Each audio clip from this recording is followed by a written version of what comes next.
लिंगायत समाजाला स्वतंत्र धर्माची मान्यता मिळावी हा खूप जुना विषय आहे। या बाबतीमध्ये अनेक आंदोलनं झाली, अनेक मोर्चे झाले। सांगलीला विनायक सिंहासनीने आम्ही फार मोठा मोर्चा त्या ठिकाणी प्रदीप वाले वगैरे सगळ्यांनी काढला होता, परंतु राज्य सरकार असेल किंवा केंद्र सरकार असेल त्या बाबतीमध्ये फार उदासीन आहे अशी परिस्थिती आहे। कारण महाराष्ट्रामध्ये लिंगायत समाज फार मोठ्या प्रमाणात आहे। अडचण तुमची आमची एकच आहे की तुमची आमची एकी नाही। लिंगायत समाज हा तसा गरीब समाज आहे, म्हणजे स्वभावानं गरीब आहे। आपलं कुटुंब, आपला व्यवसाय, आपला प्रपंच याच्यामध्ये अडकून पडलेला हा समाज आहे। परंतु महात्मा बसवेश्वरांच्या विचाराच्या अपोजिट असं म्हणलं तर काय वावगं ठरणार नाही।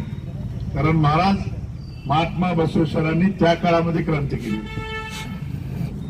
जातपात तोडून त्या काळामध्ये दलित, सवर्ण, लिंगायत यांच्यामध्ये आंतरजातीय विवाह करून जातीपातीला मूठ माती देण्याचं काम त्या काळामध्ये आदरणीय महात्मा बसवेश्वरांनी केलं होतं। त्यासाठी त्यांनी काय काय भोगलं हे आपल्याला माहित आहे। आणि म्हणून आपल्या जातीसाठी संघर्ष करण्याची वेळ आली तर तो संघर्ष करण्याची ताकद ही लिंगायत समाजामध्ये पाहिजे, ती कुठेतरी होताना दिसत नाही। आणि मग सागर सारखे तरुण ज्यावेळेला पुढे येतात त्यावेळेला कुठेतरी मनाला समाधान होतं की होय की आता कुठेतरी आपला तरुण जागा व्हायला लागलाय। आणि खरं तर संघर्ष केल्याशिवाय काही मिळत नाही ही सुद्धा वस्तुस्थिती आहे। आपण पाहिलं असेल मराठा समाजाचं आंदोलन आदरणीय मनोज जरांगे दादांनी राज्यभर त्या ठिकाणी पेटवलं, लाखोंचे मोर्चे काढले, परंतु त्यांना सुद्धा राज्य सरकारनं मराठा समाजाला आरक्षण दिलं नाही। लक्षात घ्या, तुम्ही अभि तर बोटावर मोजणे आहेत, पण इथं आंदोलनाला बसल्यावर ना फार गांभीर्याने सरकार दखल घेईल अशी परिस्थिती नाही। यासाठी तालुक्यामध्ये जिल्ह्यामध्ये मोर्चे काढावे लागतील, आंदोलन करावं लागेल, रस्त्यावर उतरावं लागेल। मग समाज करणार आहे का आपलं? हा सुद्धा चिंतनाचा विषय आहे। आणि म्हणून माझी सागरला विनंती आहे, मी आता या जिल्ह्याचे नवनियुक्त संपर्क प्रमुख आणि ज्यांनी जतला अतिशय तन मन धन देऊन विकासाच्या दिशेने घेऊन जाण्याचा प्रयत्न केला, ते आदरणीय योगेशजी जानकर साहेबांशी बोलणं करून दिलं। जानकर साहेबांचं, उदय सामंत साहेबांचं बोलणं झालं, परंतु सागरची इच्छा आहे की आदरणीय एकनाथ शिंदे साहेबांनी माझ्याशी बोलावं, आम्हाला मुंबईला निमंत्रणाची वेळ द्यावी, बैठकीची वेळ द्यावी, आणि मग आमच्या कुठेतरी मागण्या सार्थक झाल्यासारखी परिस्थिती होईल।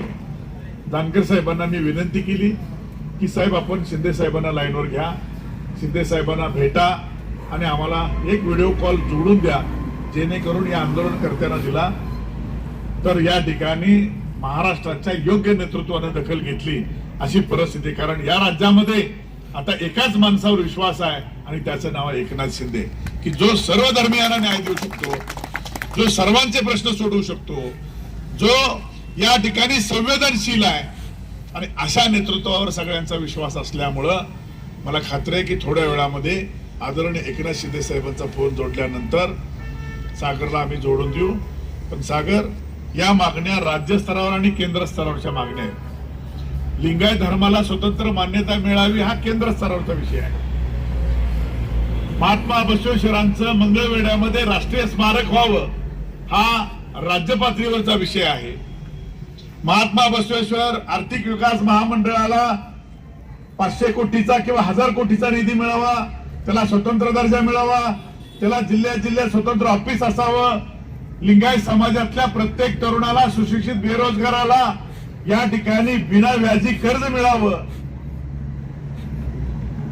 जिल्ह्यामध्ये आपलं त्या ठिकाणी मुला मुलींच्या शिक्षणासाठी वसतिगृह असावं, लिंगायत समाजातील स्पर्धा परीक्षा विद्यार्थ्यांसाठी तयारीसाठी बसव आंतरराष्ट्रीय संशोधन केंद्र प्रशिक्षण करणारी संस्था असावी, अशा अनेक मागण्या आपल्या ज्या राज्य स्तरावर मान्य करण्यासारख्या आहेत, त्या मागण्या आपण आदरणीय एकनाथ शिंदे साहेबांच्याकडे मांडल्यानंतर मला खात्री आहे की शिंदे साहेब या बाबतीमध्ये नक्कीच, कारण त्यांचे जे ओएसडी आहेत वैद्यकीय विभागाचे मंगेश चिवटे ते सुद्धा लिंगायत आहेत. Press the bell icon on the YouTube and never miss another update.